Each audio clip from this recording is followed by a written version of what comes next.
사도 바울이 2차 선교 여행을 하면서 고린도에 와서 복음을 전하면서 말씀을 선포하는 가운데 어느 날 주님께서 환상 가운데 바울에게 말씀해 주셨습니다.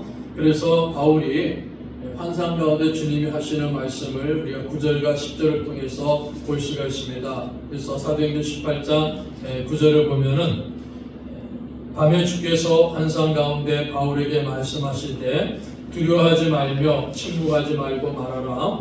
내가 너와 함께 있음에 어떤 사람도 너를 대적하여 해롭게 할 자가 없을 것이니 이는 이 성중에 내 백성이 많음이라 하시더라. 이 성중에 내 백성이 많음이다. 고린도라는 도시에, 고린도라는 성에 하나님의 백성이 많다. 그러니까 이곳에 머물면서 복음을 전하라. 이것을 우리 주님께서 바울 사도에게 환상으로 보여줬습니다. 바울 사도는 고린도에서 두려움이 많이 있었던 것 같습니다. 그리고 아마 고린도를 떠나고 싶은 그런 마음도 많이 가지고 있었던 것으로 봅니다. 그래서 우리 주님께서 이 바울의 마음을 아시면서 두려워하지 말라. 이 음란한 고린도 도시에서 내가 있는 것은 이 폐역한 도시에서 바울 사도가 살고 있는 것은 어떻게 보면 정말 살기 싫은 이런 도시에서 바울 사도가 거주하고 있는 것은 엄청난 어려움과 고통이 있지만은 이곳에서 두려워하지 말라는 겁니다. 두려워하지 말고 잠잠하지도 말고 말을 하라, 즉 복음을 전하라는 겁니다. 그러면서 주님께서는 내가 너와 함께 있을 것이니까 두려워하지 말고 잠잠하지 말고 복음을 전하라, 이렇게 바울 사도에게 환상을 통해서 말씀해 주십니다. 이 말씀이 바울에게 큰 힘이 되고 위로가 되었습니다. 두려워하지 말라, 잠잠하지 말라, 내가 너와 함께 있을 것이다 하는 이 말씀이 바울 사도에게 큰 힘과 위로가 되었습니다.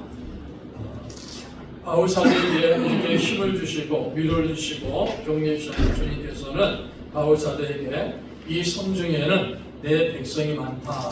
이 고린도라는 성에는 하나님이 택한 하나님의 백성들이 많으니까는 두려워하지 말고 잠잠하지 말고 이 고린도에서 주님의 말씀을 복음을 증거하는 이 사명을 잘 감당하라, 이렇게 우리 주님께서 바울에게 말씀을 하신 겁니다.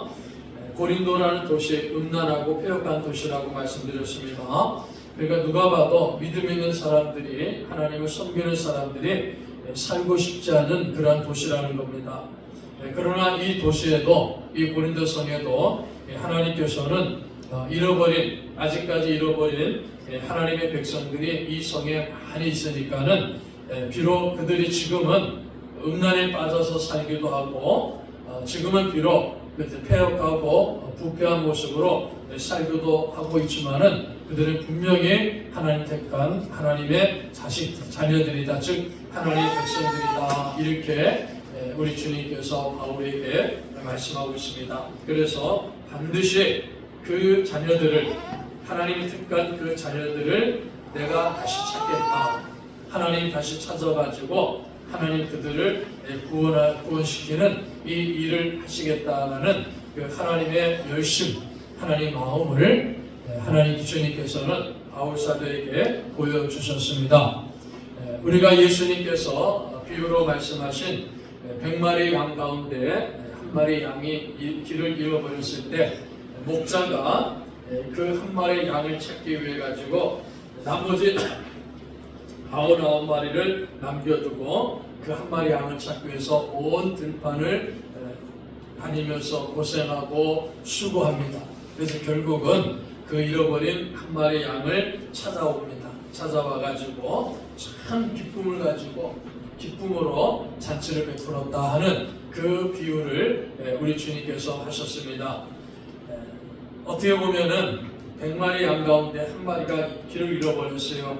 아마 말을 좀 잘 안 들었던 양인 것 같지 않습니까?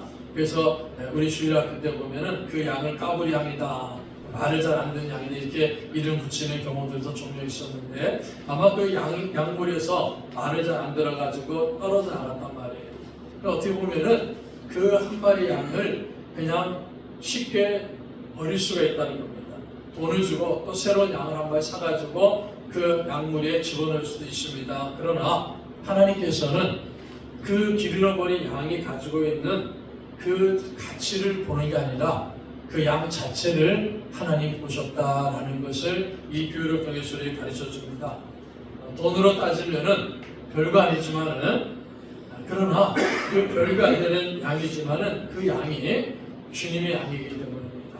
하나님의 양이기 때문이라는 거죠. 그래서 그 양을 찾기 위해서 목자가 온 들판을 헤매다가 결국은 그 양을 찾아가지고 돌아와서 큰 기쁨의 잔치를 베풀었다. 이것이 하나님의 마음이다 하는 사실을 예수의 비유를 통해서 우리에게 가르쳐 줍니다.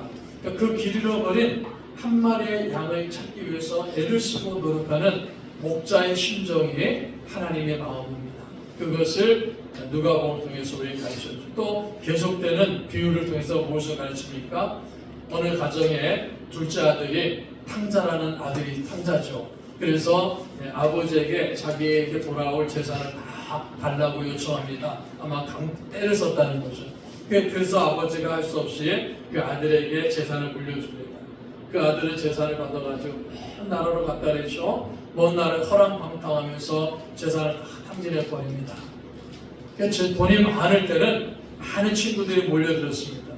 그런 재산을 다 탕진해 버리니까요, 아무도 도와줄 사람 없어요. 그래서 결국은 그 먼 나라에서 돼지를 치는 인부가 돼가지고 그 돼지를 치는 참으로 힘들고 어려운 삶을 삽니다. 그 아들이 깨닫고 아버지 집으로 돌아가야 되겠다. 그러니까 아버지 집에 가서 나는 아버지 아들이 아니라 그냥 아버지 집에 종으로서 살아야 되겠다. 이렇게 마음 먹고 깨닫고 집으로 돌아왔을 때 먼 거리에서 아버지가 기다리다가 그 아들을 맞이합니다. 그래서 그 아들을 맞이하고 잔치를 베풉니다. 자, 이 아버지는 그 어떤 마음입니까? 둘째 아들이 집을 나간 이후부터 계속해서 둘째 아들이 돌아오기를 기다리는 겁니다. 매달 기다리는 거예요. 이 둘째가 돌아와가지고 아버지 함께 살기를 매달 기다립니다. 그러다가 아들이 돌아오니까요, 그 냄새나고 천하고 종으로 살기를 다짐하고 돌아온 아들이지만은 그 아들을 회복시켜줘가고 아들의 위치를 회복시켜줍니다. 그게 하나님 아버지의 마음이다. 그 둘째 탕자는 아버지의 아들이기 때문에, 하나님의 아들이기 때문에 그 아들을 사랑하는 하나님의 마음을 가지고 그 아들을 맞이하는 이런 모습을 예수님이 우리에게 가르쳐 줍니다. 자, 그 하나님의 마음, 그 하나님의 마음을 지금 우리 주님께서 바울 사도에게 보여줍니다. 이 백성 중에 비록 타락하고 부패하고 음란한 이 도시에 지금은 타락한 모습을 살고 지금 부패한 모습을 살고 있지만은 이 도시 안에도 내 백성이 많다. 하나님 택한 하나님 백성이 많다는 거예요. 자, 이것을 사도 바울이 전달받은 거예요. 그 사도 바울도 그 하나님의 마음을 바울 사도도 자기 마음에 갖고 있는 거예요. 바울 사도도 하나님의 마음을 갖고 있는 거예요. 왜 그렇습니까? 바울 사도도 그리스도인이기 때문입니다. 자기 자신도 하나님의 은혜로 구원받은 그리스도인이다 보니까는 하나님 아버지의 마음을 갖고 있는 거예요. 그래서 이곳에 하나님 백성이 많다라는 그 하나님 주님의 환상을 보고 나서는 바울 사도가 고린도를 떠나지 않고 그곳에서 복음을 전하는 이 모습을 성경을 통해서 우리에게 보여주고 있습니다. 우리 성도들에게도 이런 마음이 있어야 된다는 거예요. 하나님의 마음이 있어야 된다는 겁니다. 하나님의 마음이, 우리가 그리스도인이기 때문에 하나님의 마음이 우리 안에 있으라는 겁니다. 내가 그리스도인이고 내가 하나님의 사람이다, 그렇게 믿고 있는 우리들이기 때문에 하나님의 마음이 우리 속에 있어야 된다. 그걸 바울 사도가 오늘 사건을 통해서 우리에게 보여주는 겁니다. 하나님의 마음을 갖고 있으라는 겁니다. 그 바울 사도가 이 고린도에서 1년 6개월이라는 긴 시간 동안에 정말 부패하고 타락하고 음란한 이 고린도 도시를 떠나지 않고서 그곳에 머물면서 복음을 전하는 것을 우리가 보고 있는 겁니다. 다른 거 아니에요. 여기 이곳에 이 땅에 내 백성이 많다라는 주님의 음성을 들었기 때문입니다.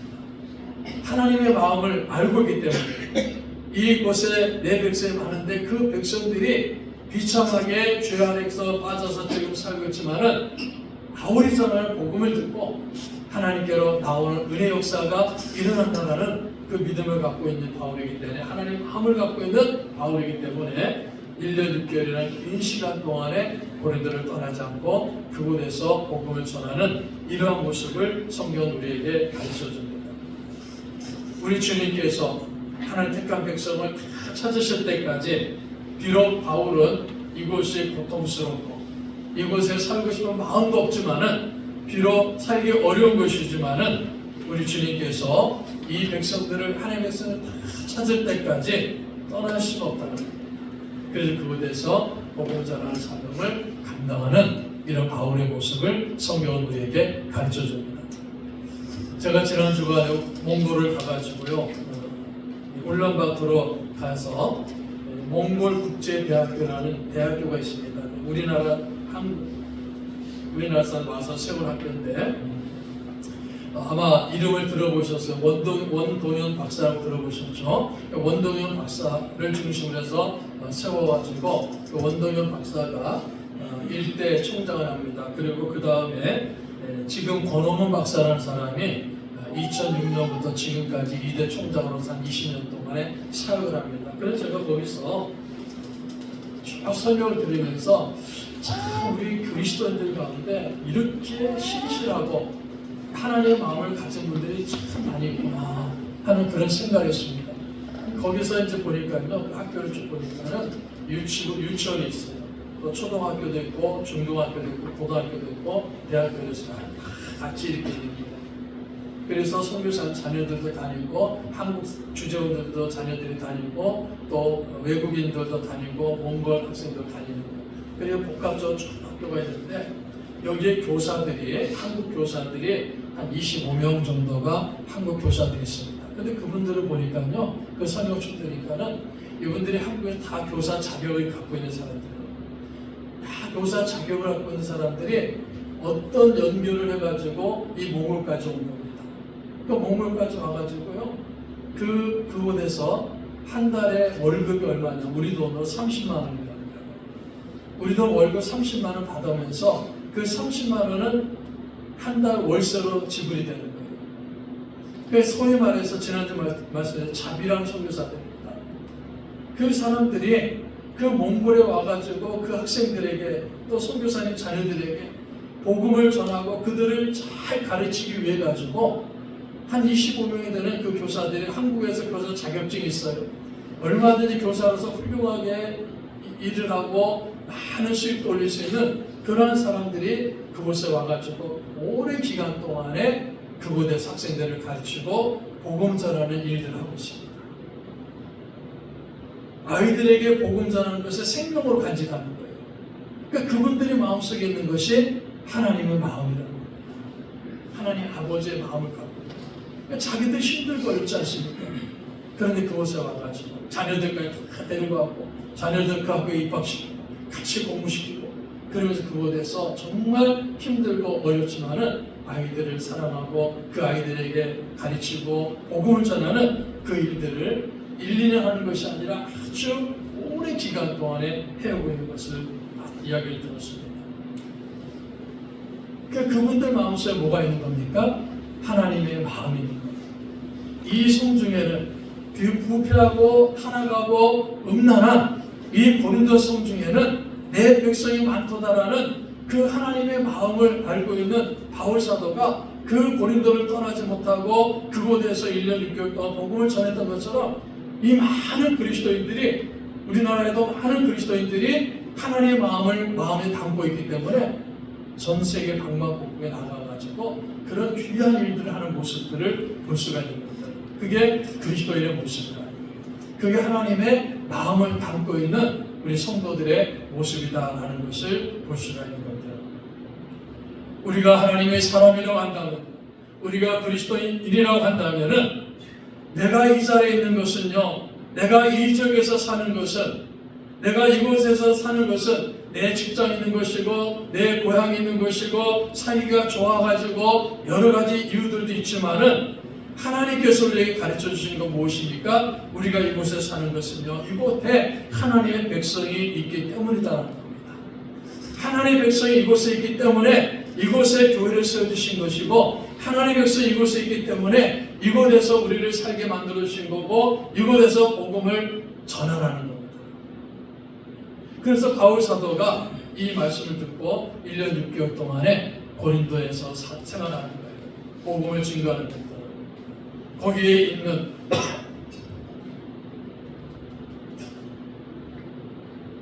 지금 우상을 숭배하고 지금은 타락한 삶을 살고 있지만은 그 가운데서도 하나님 택하신 하나님의 자녀들이 있기 때문에 그들의 구원을 위해 가지고 그들과 함께 있다라는 사실을 오늘 성경은 우리에게 가르쳐 줍니다. 이것이 바로 그리스도인의 마음이라는 겁니다. 그것이 우리 그리스도의 삶의 모습이라는 겁니다. 자, 그런데 이 바울 사도가 이 고린도에 있으면서요, 12절을 한번 보겠습니다. 12절을 보시면요, 갈리오가 아가야 총독 되었을 때에 유대인이 일제히 일어나 바울을 대적하여 법정으로 데리고 가서 말하되 이 사람이 율법을 어기면서 하나님을 경외하라고 사람들을 권한다 하거늘. 자, 사도 바울이 고린도에서 복음을 전하다가요, 핍박을 받는 거예요. 우리가 이미 사도 바울을 봤지 않습니까? 복음 전하다가요, 매를 받기도 하고요, 복음 전하다가 돌팔매질을 당하지 않습니까? 수없이 많은 시련과 환난을 경험한 사람입니다. 자, 그런 바울 사도가 이 고린도에서도 유대인들이 와서 바울을 붙잡아버려요. 그 법정으로 끌고 가는 거예요. 그 법정에 가고 바울 사도가 이제 자기가 여기서 끌려가서 변호를 하려고 하지 않습니까? 그랬더니 총독 갈리오라는 총독이 말립니다. 가만히 있으라 하면서 어떻게 보면은 이 총독이 스스로 해결책을 세워주는 거예요. 자, 14절 보십시오. 바울이 입을 열고자 할 때 갈리오가 유대인들에게 이르되 너희 유대인들아, 만일 이것이 무슨 부정한 일이나 불량한 행동이었으면 내가 너희 말을 들어주는 것이 옳거니와. 만일 문제가 언어와 명칭과 너희 법에 관한 것이면 너희가 스스로 처리하라. 나는 이러한 일에 재판장 되기를 원하지 아니한다 그랬어요. 자, 이 갈리오라는 총독이 지혜롭습니다. 정치적인 법과 종교적 법을 구분해 주는 거예요. 만일 부정한 일이나 불량한 행동이 있다면 계약한 행동을 했다는, 나쁜 행동을 하는 거예요. 폭력적 행동을 했다면은 내가 재판하겠다. 즉 로마의 법을 어겼다 그러면은, 폭력적인 행동을 했다 그러면은 내가 재판에서 처리하겠다는 겁니다. 그러나 그런 것이 아니라 너희 언어나 명칭이라면은, 즉 너희가 주장하는 유대교의 종교적인 문제라 그러면은 이건 나한테 가져오지 말고 너희끼리 해결하라는 겁니다. 그래서 이것을 재판할 가치가 없다. 법정에서 쫓아내버립니다. 재판이 열리지 않았어요. 그래서 유대인들이 화가 난 겁니다. 그래서 이 유대인들이 화가 나서 18절에 보시면요, 모든 17절입니다. 법정에서 쫓아내니까 17절 모든 사람이 회당장 소스데네를 잡아 법정 앞에서 때리되 갈리오가 이 일을 상관하지 아니하니라. 회당장 소스데네를 붙잡아갖고요, 법정 앞에서 때리는 거예요. 사람 앞에서 막 때리는 겁니다. 아마 돌을 던졌다는 거죠. 소스데네에게 시련을 가는 겁니다. 우리 사도행전 18장 8절을 보시니까요, 회당장 그리스도라는 사람이 예수를 믿었다 그랬지 않습니까? 회당장 그리스도가 예수를 믿었고요, 아마 그 다음 회당장이 된 사람이 소스테네가 돼요. 그 소스테네가 또 예수를 믿게 된 거예요. 그러니까 회당장인 그리스도가 예수를 믿어갖고, 야, 너 예수 믿었기 때문에, 너 이단이기 때문에 우리 유대교 회장장이 될 수 없어 하고 내쳤단 말이에요. 그래서 그 후임이 된 사람이 소스테네인데, 이 소스테네도 복음을 듣고 예수님 주님 영접했단 말이에요. 그러니까 얼마나 화가 납니까, 유대인들이. 그래서 이 유대인들이 자신들을 배신했다고 판단 내려가지고 소스테네를 법정 앞에서 때립니다. 얼마나 악한 일을 행하고 있습니까? 자, 이 소스테네를 보면요, 우리가 고린도전서 1장 1절에 나옵니다. 바울이 문안하는데 소스테네에게도 문안하라 이렇게 편지를 썼습니다.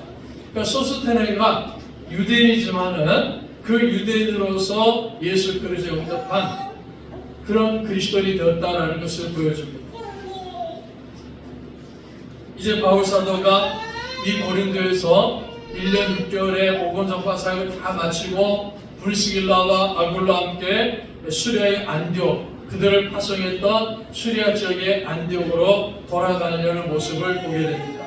18절에 이렇게 말합니다. 바울은 더 여러 날 머물다가 형제들과 작별하고 배 타고 수리아로 떠나갈새 브리스길라와 아굴라도 함께 하더라. 바울이 일찍이 서울에 있었으므로 갱그라에서 머리를 깎았더라. 자, 이 바울이 이제 수리아라는 곳, 즉 수리아의 안디옥이라는 곳으로 제2차 선교 여행을 마치고 돌아갑니다. 그런데 돌아가는데 이 브리스길라와 아굴라가 함께 하는 거예요. 이 브리스길라 아굴라는 지난주에도 말씀드렸죠. 지금으로 말하는 평신도입니다. 목회자가 아닙니다. 선교사가 아닙니다. 근데 평신도에서 선교하는 귀한 일들을 감당한 사람입니다. 자기 직업을 가지고 복음 전파하는 일에 사용하는 아주 훌륭한 믿음의 사람이라는 것을 살펴봤습니다. 그래서 이 바울과 아굴라와 브리스길라와 함께 이제 에베소를 떠나가지고 수리아 안디옥으로 가게 됩니다. 갱그리아라는 항구에 머물게 된다 그랬죠. 이 갱그리아에서 정확한 이유는 나와 있지 않습니다. 그러나 바울이 서운했기 때문에 그곳에서 머리를 깎았다. 아마 머리를 짧게 깎은 것 같습니다. 그래서 이 갱그리아에서 배를 타고 수리아의 안디옥을 가는 이런 모습을 오늘 성경은 우리에게 가르쳐줍니다. 2차 전도 여행을 마치고 에베소에서 배를 타고 드디어 이제 안디옥에 있는 수리아 지역으로 돌아왔습니다. 이것이 바울 사도가 2차 선교 여행의 마지막을 말하고 있는 겁니다. 23절 한번 보시기 바랍니다. 자, 얼마 있다가 떠나 갈라디아와 브리기아 땅을 차례로 다니며 모든 제자를 굳건하게 하니라. 근데 바울 사도가요, 얼마 있다가 그곳에서 얼마 쉬다가 또 떠나는 거예요. 3차 선교 여행을 또 시작하는 겁니다. 3차 전도를 이제 시작하게 됐죠. 차례로 다니는 모든 제자를 굳건하게 하니라.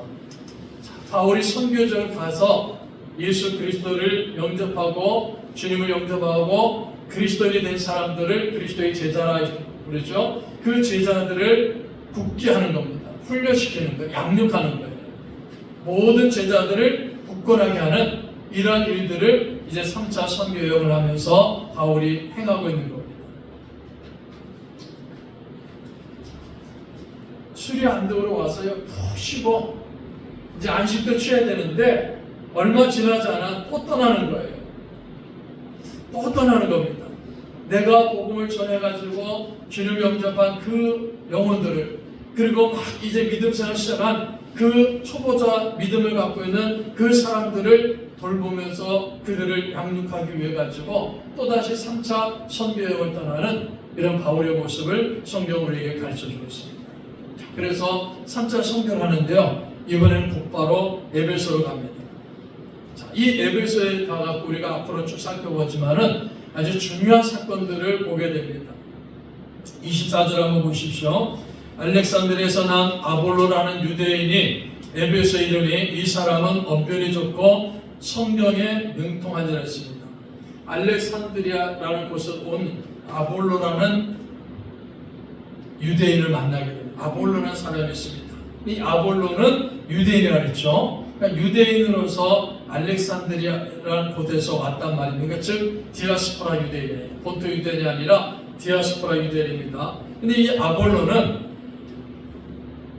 언변이 좋고 성경에 능통한 자라, 학문이 깊은 사람이라는 거예요. 학자라는 겁니다. 성경에 능통한 사람입니다. 즉 구약 성경에 유대인들이 알고 있는 구약 성경에 능통한 사람이다라는 것을 가르쳐주고 있습니다. 자, 그런 이 아볼로가 25절을 보면 그가 일찍이 주의 도를 배워 열심으로 예수에 관한 것을 자세히 말하며 가르치나 요한의 세례만 알 따름이라 했습니다. 예수님에 대해서 많은 지식을 갖고 있어요. 아볼로가요. 그래서 일찍 주의 도를 배워가지고 예수님에 대해서 많은 것을 알고 있기 때문에 사람들을 가르치는 거예요. 예수님이 주님이십니다. 구원자입니다.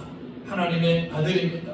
구약성경에 예언한 메시아입니다 하는 사실을 이 아볼로가 성경에 능통하다지 않습니까? 언변이 좋아요. 잘 가르쳤다는 거예요. 잘 가르치는데 문제가 있어요. 어떤 문제입니까? 요한의 세례만 알따릅니다. 그러니까 죄사함을 받기 위해서 세례 요한처럼 얘기 나와서 세례를 받았던 그 물세례만 알고 있을 따름이다 그랬습니다. 성경을 많이 알고 있어요. 가르치는 일도 잘하고 있습니다. 그런데 요한의 세례만 알 따름이라 했습니다. 이게 무슨 말씀입니까? 성령 충만에 대해서, 성령 세례에 대해서는 모른다는 거예요. 교회를 잘 다니는 거예요. 성경도 잘 압니다. 그래서 성경을 가지고 가르치기도 합니다. 그런데 한 가지가 빠져있다는 겁니다. 성령에 대해서, 성령의 진리에 대해서 알지 못한다는 겁니다. 성령의 진리에 대해서, 성령의 역사에 대해서 알지 못하는 거예요. 그러니까 가르치기를 잘 가르치는데 성령의 역사에 대해서 알지 못하고 성령의 역사에 대해서 선포하지 못하니까는 변화가 일어나지 않는다. 그런 사람이 누굽니까? 아볼로라는 겁니다. 자, 이 아볼로가 담대히 말합니다.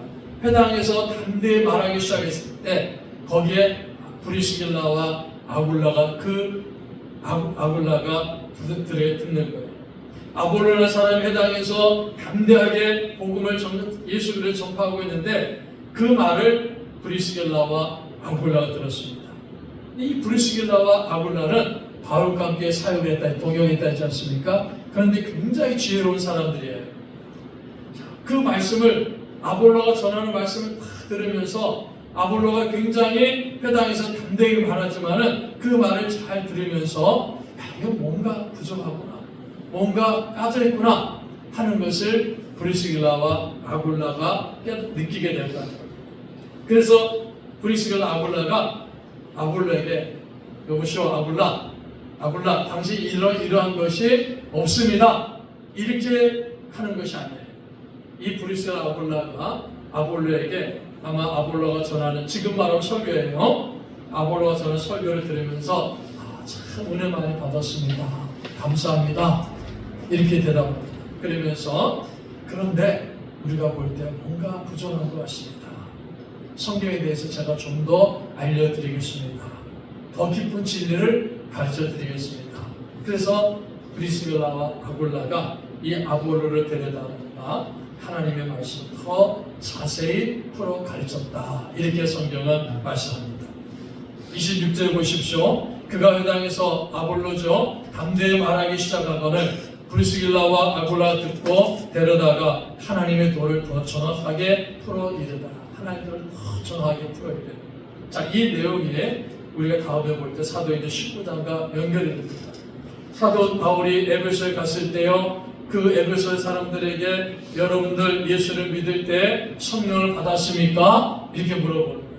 그랬더니 이 에베소 사람들이 아니요, 우리는 성령을 받지 못했을 뿐만이 아니라 성령이 있음도 들어보지 못했습니다. 이렇게 대답하는 거예요. 그분들은 어떤 사람들입니까? 예수를 주로 영접한 사람들이에요. 지금 말하면요, 교회도 열심히 나오고 있습니다. 성경 공부도 열심히 하고 있습니다. 잘 성경에 대해서 잘 알고 있습니다. 그런데 성령님에 대해서 알지 못하고 있다는 거예요. 성령님에 대해서 알지 못하는 거예요. 에베소 사람들. 바울이 그들과 함께 기도할 때 성령께서 그들에게 임하셔가지고 그들이 성령의 세례를 받는 성령 충만한 역사가 일어나는 것을 보게 됩니다. 자, 아볼로도 바로 그런 사람이라는 거예요. 그런 아볼로가 브리스길라와 아굴라를 만납니다. 아볼로가 브리스길라 아굴라를 만나가지고요, 그들이 전하는 주님의 말씀을 잘 듣고 깨닫게 되는 거예요. 참 이 세 사람이 귀합니다.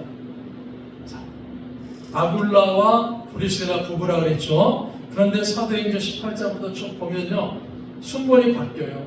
처음에는 아굴라 브리스길라 이렇게 하다가 그 다음부터는 브리스길라 아굴라 이렇게 말합니다. 아마 그 부인이 브리스길라가 더 열정적으로 사역을 했던 것 같아요.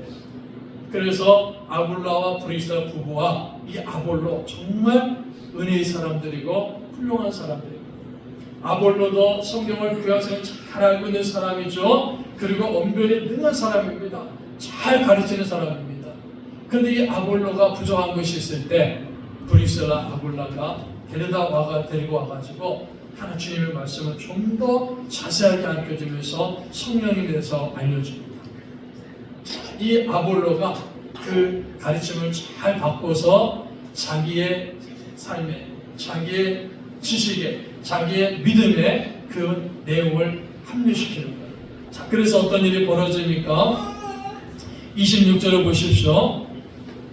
그가 회당에서 담대히 말하기 시작하거늘 브리스길라와 아굴라가 듣고 데려다가 하나님 도를 더 정확하게 풀어 이르더라. 아볼로가 아가야로 건너가고자 하므로 형제들이 그를 격려하여 제자들에게 편지를 써 영접하라 했더니 그가 가면 은혜로 말미암아 믿은 자들에게 하는 유익을 주니 24절이요 28절이요 이는 성령으로서 예수를 그리스도라 증언하여 공중 앞에서 힘있게 유대인들의 말을 이기느라. 이 아볼로가 예수가 그리스도라고 사람들 앞에서, 많은 사람들 앞에서 힘있게 증거할 때 유대인들을 이겼다 그랬습니다. 유대인들이 바울 사도도 붙잡아가지고 재판 끌고 가지 않습니까? 바울 사도에게도 핍박을 가합니다. 소스테네에게도 핍박을 가하고 매를 때립니다. 자, 그런 유대인들 앞에 가가지고요, 그 많은 유대인들 앞에서 아볼로가 여러분 예수가 그리스도입니다 강력하게 선포할 때요, 유대인의 말을 이기도록 하겠습니다. 아마 아볼로가 그 많은 유대인 앞에서 여러분들이 십자가 못 박아 죽였던 나사렛 예수, 그분이 주님이십니다. 그분이 우리의 구원자가 되십니다. 그분이 우리와 함께 하십니다. 그것을 선포할 때요, 이 사람들이 아볼로 향해서 비난하고 욕을 했을 겁니다. 그리고 자기들의 논리를 가지고 막 대항했을 겁니다. 그런데요, 가만히 보니까는 그들을 이겼다 그랬습니다. 왜 이겼습니까? 아볼로가 언변이 있어서 이겼습니까? 아볼로가 성경을 잘 알고 있다는 이겼습니까? 물론 그것도 있지만은 그 아볼로가 성령에 대해서 깨닫게 된 거예요. 성령 하나님께서 역사하셨다는 겁니다. 성령의 역사가 있었다는 겁니다. 똑같은 말이라도 성령의 능력 있는 사람의 말과 지식으로 전하는 사람의 말은 다르다는 겁니다. 설득할 수 있지만, 깨닫게 해줄 수 있지만은 변화는 일어나지 않는다. 변화는요, 성령께서 역사해야지만이 변화가 일어난다는 겁니다. 고린도전서 보시면요, 3장에 이렇게 말합니다. 바울이 아볼로에 대해서 말합니다. 바울은 나는 심었습니다. 아볼로는 거두었습니다. 바울은 씨를 뿌리고 다녔습니다. 아볼로는 열매를 맺고 다녔다는 겁니다. 그래서 고린도에 가서 많은 열매를 맺었습니다. 그러다 보니까 훗날에 고린도 교회 안에 바울을 따르는 바울파가 있고 아볼로를 따르는 아볼로파가 있을 정도입니다. 많은 사람들에게 강력한 영적인 영향력을 준 사람이 바울 사도와 아볼로 같은 사람이라는 겁니다. 그 아볼로가 성령으로 충만해지는, 성령으로 세례를 받았습니다. 성령으로 세례를 받으니까요, 이 아볼로는 능력 있는 그리스도인이 되었다는 겁니다. 그 아굴라 브리스가 부부를 만나기 전까지는요, 성경을 잘 알고 있는 학자였습니다. 언변이 좋은 교사였습니다. 그러나 브리스길라와 아굴라 부부를 만나고 성경을 자세히 배우고 나서 성령님이 있다는 사실을 깨닫고 나서는 성령으로 세례를 받는 충만을 받으니까는 아볼로는요, 능력 있는 그리스도인이 되었다는 겁니다. 그래서 바울과 함께 다니면서, 바울과 함께 선교하면서 하나님의 큰 사역을 감당한 사람이 아볼로라는 겁니다. 그래서 주님은 우리들에게요, 성령 충만을 사모하라, 성령 충만을 위해서 기도하라 명령하셨습니다. 명령입니다. 성령 세례를 받으라 명령하셨습니다. 그리고 우리 그리스도인들은요, 성령 충만을 받아야 됩니다. 아멘. 성령으로 세례를 받아야 되는 거예요. 성령님이 우리 안에 임하시고 우리를 충만히 임하셔가지고 나를 지배하시고 다스리고 통치하시는 그러한 역사가 있어야 된다는 거예요. 그래야지만이 능력 있는 그리스도인이 된다는 사실을 분명히 믿는 우리 성도들이 되시기를 축복합니다. 왜 능력이 없습니까? 왜 내 삶에 힘이 없습니까? 왜 내가 맨날 비실비실합니까? 성령의 충만을 받지 못하기 때문에, 성령의 기름 부으심을 받지 못하기 때문입니다. 성령의 세례를 받지 못하기 때문입니다. 그래서 성경은요, 이 아볼로라는 사람 특별히 우리에게 보여주면서 아볼로를 봐라, 이렇게 성경을 잘 알고 있는 사람이다, 이렇게 언변이 좋은 사람이다, 학자로서 가르침도 잘하는 사람이다. 그런데 그가 전달하는 복음을 듣고는 사람들이 변화가 없었다. 왜 그렇습니까? 아볼로 자신이 성령으로 세례를 받지 못하기 때문에, 성령 충만을 받지 못했기 때문에 능력 있는 그리스도인이 아니었기 때문이라는 겁니다. 자, 그래서 우리 성도 한 분 한 분은 주님 저에게도 성령 충만을 주시옵소서, 성령으로 세례를 부어 주시옵소서, 성령의 지배를 받게 주시옵소서, 이 사모하는 마음을 가지고 기도하시면은 우리가 기도하면 반드시 들어주게 약속하셨지요. 성령 주시게 약속했습니다. 그래서 우리에게도 성령 충만을 부어주시는 은혜 역사가 일어날 줄로 믿습니다. 이런 은혜가 있어야 되는 거예요.